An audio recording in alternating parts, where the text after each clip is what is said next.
In last few lectures, we studied about the optical activity, and it is related with the optical stereoisomerism or optical isomerism.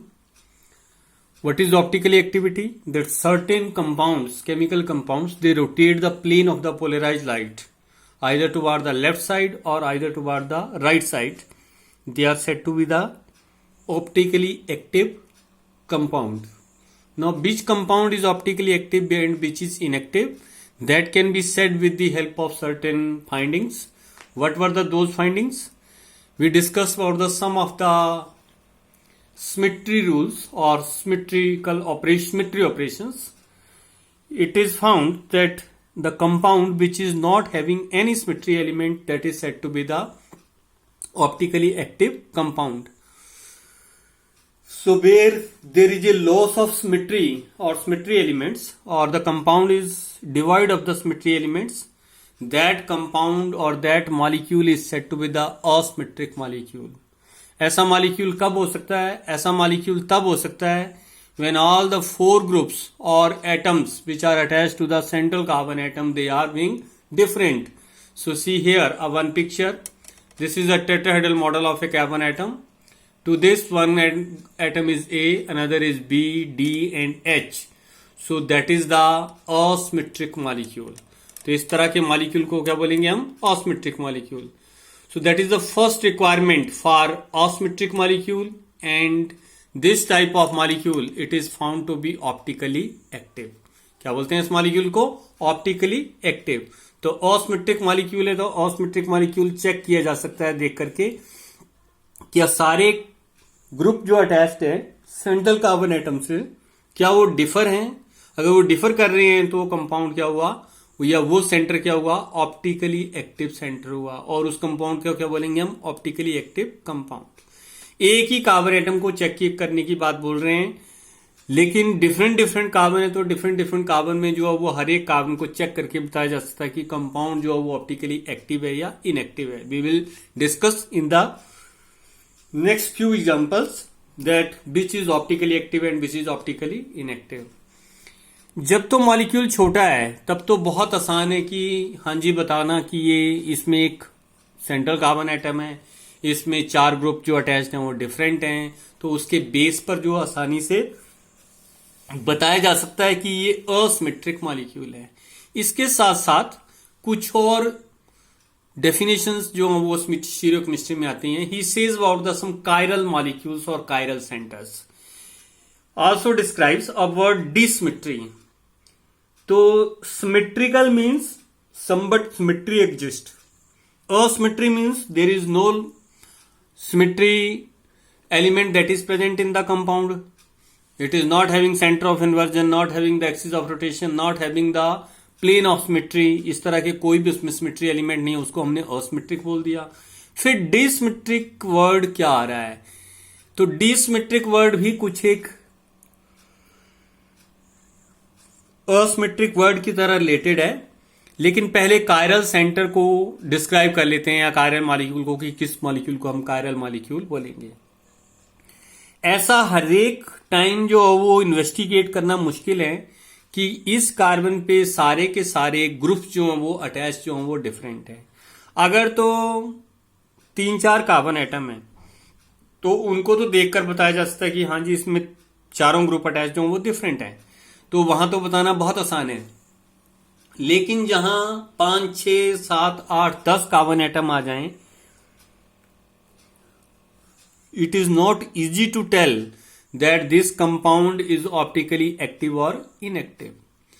दूसरा molecule जो वो 3 dimensional model में होता है, तो optical activity से बहुत सारे कंसेप्ट जो हैं वो 3 डायमेंशनल मॉडल के साथ रिलेटेड हैं. So it is not easy to tell whether the compound is optically active और इनएक्टिव.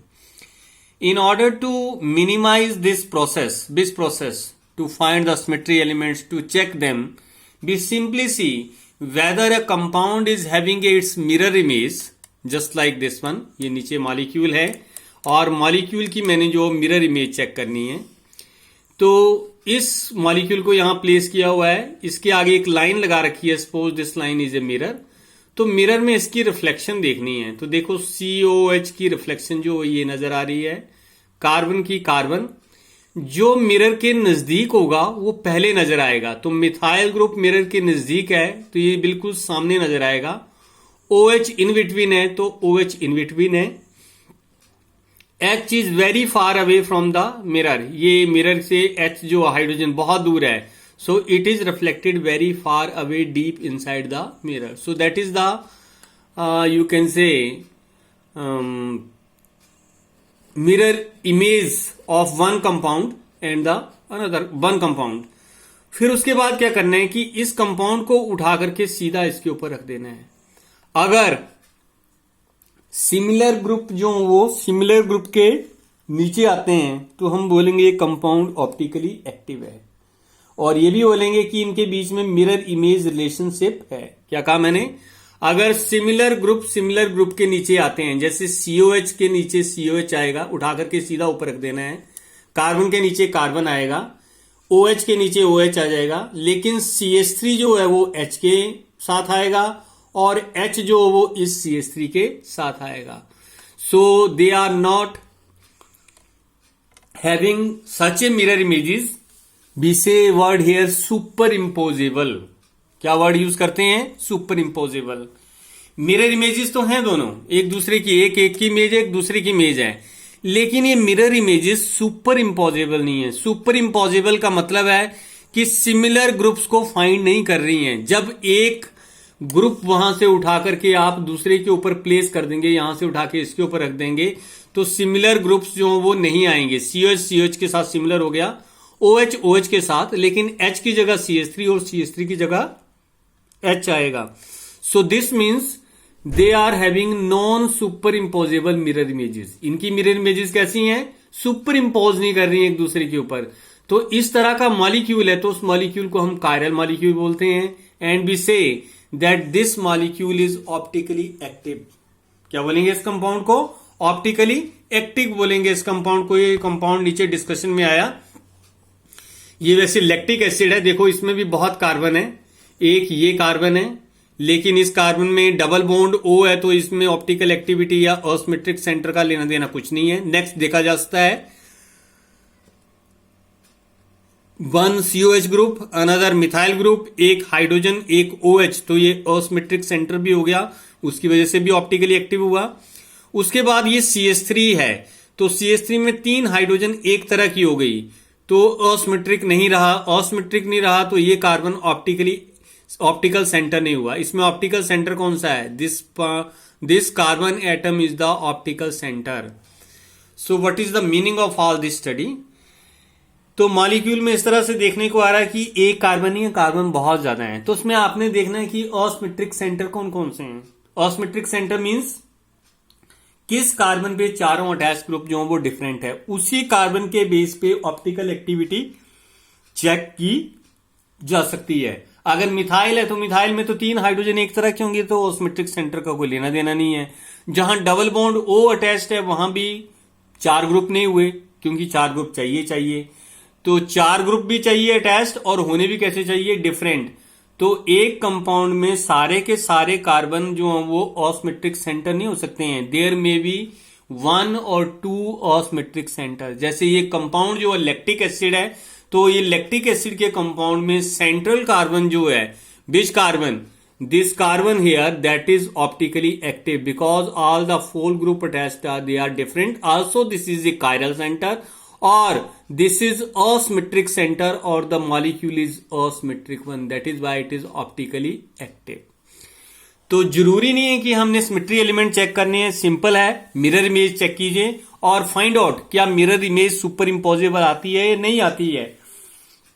अगर सुपर इम्पोजेबल नहीं है सुपर, तो उसको हम ऑप्टिकली एक्टिव बोलेंगे। सुपर इम्पोजेबल का मीनिंग क्या हुआ कि जब एक को उठा करके दूसरे के ऊपर रख देंगे तो क्या एक दूसरे के जो वो सिमिलर ग्रुप फेस करेंगे या डिफरेंट ग्रुप फेस करेंगे।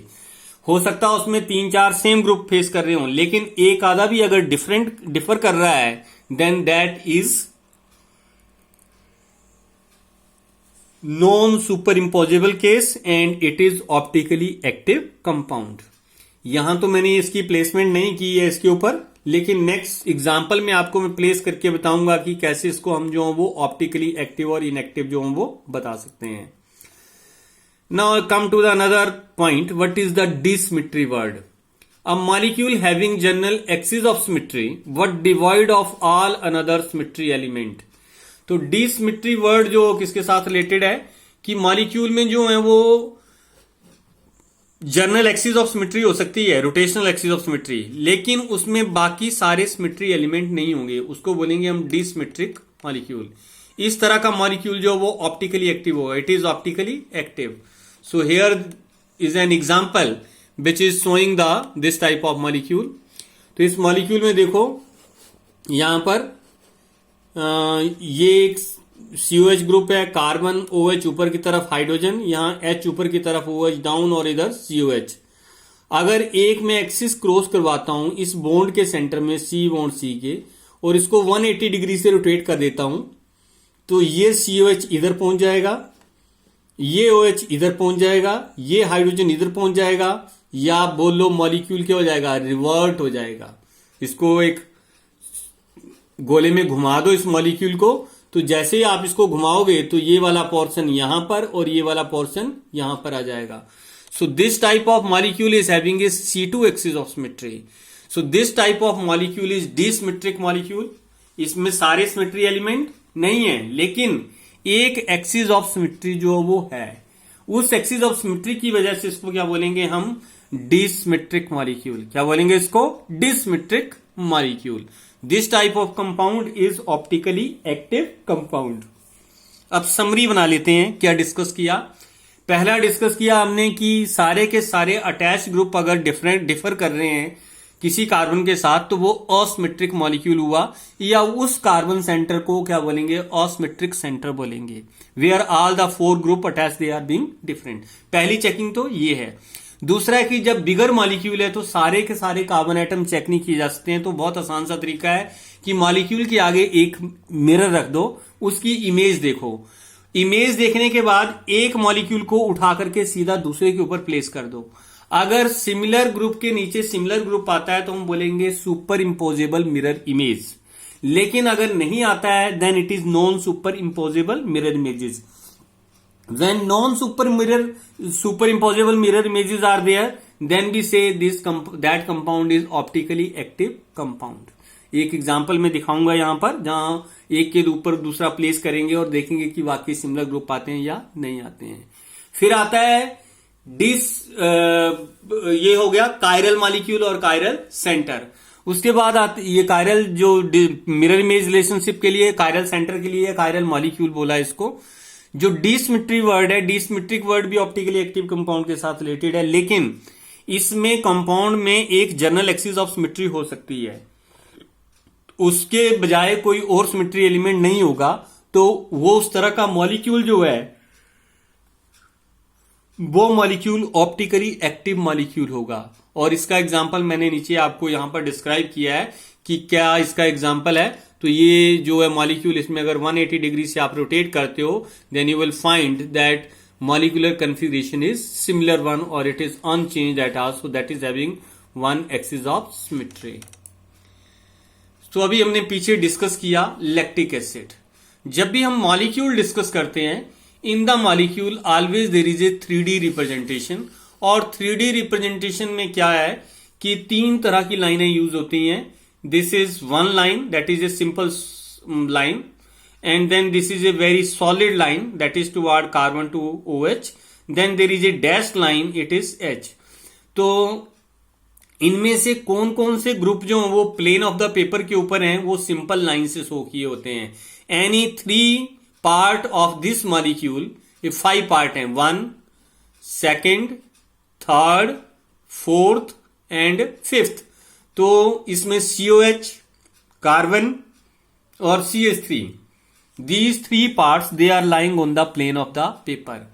The OH part which is here, which is shown by the solid line, it is above the paper, and hydrogen it is below the paper. So it is a 3-dimensional model regarding the lactic acid. So that is a 3D model, and we can not always discuss 3D model for the discussion, क्योंकि drawing में भी मुश्किल होती है और बार बार उसको check भी नहीं किया जा सकता है. टू अवॉइड दिस डिफिकल्टी और to easily discuss this concept of stereochemistry, we have to convert it into the 2D form. तो कैसे कैसे कन्वर्ट करना है? सबसे पहला काम है कि जो आपके पास सॉलिड लाइन है, ये सिंपल लाइन, उस लाइन को सीधा कर दो. तो यहां मैंने वो लाइन जो है वो एक ड्रॉ कर ली. That is the straight line drawn here. किसके लिए? COH, C और CH3. उसके बाद एक लाइन जो इसके क्रॉस में दे दो. ये जो क्रॉस का सेंटर आ रहा है, that centre denotes the carbon. ये जो स्ट्रेट लाइन आई, ये कौन सी है? COH, C और CH3 के बीच में जो लाइन है, simple line, that is a straight line. उसके बाद एक लाइन और ड्रॉ कर दी मैंने, ये प्लस का साइन बन गया. तो इसके बीच में जो प्लस का साइन का सेंटर है, दैट इज ए कार्बन. तो उस ग्रुप को प्लेस कर दो जहां थे. COH ऊपर था, ये CH3 नीचे है यहां पर. So CH3 is there. तो ये लाइन पहली ड्रॉ हो गई. COH ऊपर, carbon and then CH3. So this is COH, it is carbon and then CH3. उसके बाद इस OH को उठा करके सीधा इस साइड को ले आना है. सो OH is placed just like this वे. ये OH था, इसको यहां से उठा करके कहां ले गया मैं? इस साइड में ले गया. That is the placement of OH. जो H था उसको थोड़ा सा उठा करके ऊपर कर देना है. सो that is the placement of the H. So this is A 2D model, 2 dimensional model of A 3 dimensional object. तो ये 3 डायमेंशनल ऑब्जेक्ट था आपके पास, आपने इसको जो वो 2 डायमेंशनल में चेंज कर दिया. इसको द्वारा एक मॉडल से भी डिस्कस करेंगे. I will try to prepare that and then I will show how these are being converted from one form to the another form. लेकिन अभी इसकी इतनी यूज जो हमने फिशर प्रोजेक्शन का नहीं करना है, तो इस फिशर प्रोजेक्शन जो है इसको अभी यूज नहीं कर रहे हैं, तो उसको हमें अभी नहीं डिस्कस करेंगे. इसको थोड़ा टाइम बाद जो वो हमने डिस्कस करना है, that is the Fischer projection. Let us discuss some more. When optical activity is being discussed, what you are not having is single molecule but single carbon atom, but there are 2 or more carbon atom are present and they are optically active. Let us see whether it is actually or not. ये एक carbon atom है यहां पर, ये Fisher projection draw हुई है. ये दूसरा कार्बन एटम है. तो ये जो फर्स्ट कार्बन एटम है, इस पे COH ग्रुप, H, OH और नीचे ये सारा ग्रुप लगा हुआ है. तो इसका मतलब है ये कार्बन जो है वो ऑप्टिकल सेंटर हुआ, और it is a chiral centre, और इट इज ए ऑस्मिट्रिक सेंटर. ये कार्बन भी ऑस्मिट्रिक है क्योंकि इसमें एक H, इस साइड OH, नीचे की तरफ CH3 और ऊपर ये सारा का सारा ग्रुप जो वो लगा हुआ है. So all the 4 group attach, they are being different. That is why that is optically active. तो ये ऑप्टिकल सेंटर है, ये भी ऑप्टिकल सेंटर है. It means compound can be optically active. अगर हम इसके बीच में एक मिरर रख दें और मिरर के बाद अगर ये जो बीच में मिरर प्लेस किया है, तो मिरर प्लेस करने के बाद देखो COH की रिफ्लेक्शन COH, OH मिरर के नजदीक है तो ये नजदीक रिफ्लेक्ट होगा, H इसके नजदीक है तो H यहां रिफ्लेक्ट होगा, OH डिस्टेंस पे है तो इधर आएगा, H डिस्टेंस पे है तो इधर आएगा. फिर आपने क्या करना है, ये नहीं देखते रहना कि 4-4 कार्बन एटम है या 5-5 कार्बन एटम है कि उसमें कौन सा ऑप्टिकली एक सेंटर होगा कौन सा नहीं. सीधा एक को उठा करके दूसरे के ऊपर प्लेस कर देना है. सो place just like this way and check क्या सिमिलर के नीचे सिमिलर आ रहा है या नहीं आ रहा है. देखो COH के नीचे COH, यहां H OH को फेस कर रहा है, यहां OH H को फेस कर रहा है, यहां H OH, यहां भी OH H को, यहां CH3. तो केवल ये वाले ग्रुप ऊपर वाले और नीचे वाले जो है वहां सिमिलरिटी है, otherwise there is no similarity. So this means the compound is optically active. Instead of stating how many chiral centers are there, instead of stating how many optical centers are there, merely check the mirror images and tell whether it is superimposable or not. If it is non-superimposable, we simply say that this compound is optically active compound. This compound is optically active compound. Remaining portion we will discuss in the next lecture.